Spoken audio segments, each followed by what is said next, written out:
Samori Touré, tu dois accepter de signer le traité. Je refuse de signer ce traité. Je préfère vous combattre dans un champ de bataille. Le stratège qui défie un empire. Il n'était pas né roi.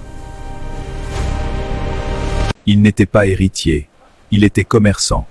Son nom était Samori Touré.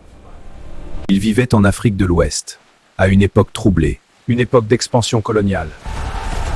Les puissances européennes avançaient. Elles signaient des traités. Elles imposaient leur autorité. Samori refusa.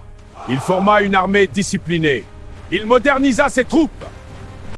Il créa un empire, organisé, structuré. Il acheta des armes. Il ne voulait pas subir.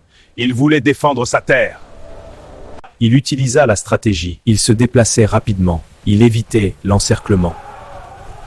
Il pratiquait la guerre mobile. Les Français avancèrent. Encore. Les batailles furent longues, épuisantes, violentes. Samori brûlait les villages pour ne rien laisser à l'ennemi.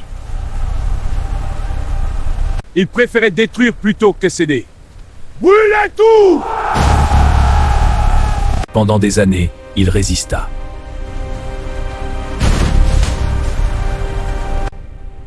Mais les armes modernes finirent par dominer.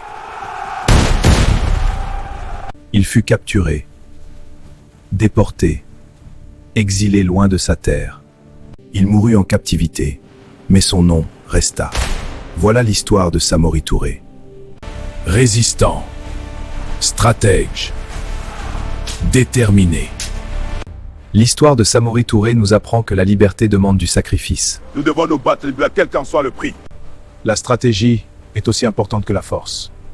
On peut perdre une guerre et rester un symbole de dignité. La résistance forge l'identité d'un peuple. Samori Touré mena une résistance acharnée contre les colons. Si cette histoire t'inspire, abonne-toi, like cette vidéo. Rejoins notre page éducation sociale sur YouTube, TikTok et Facebook en tapant ADEDUC Social. Pour moi, Commente ce que signifie la liberté pour toi et partage pour valoriser l'histoire africaine.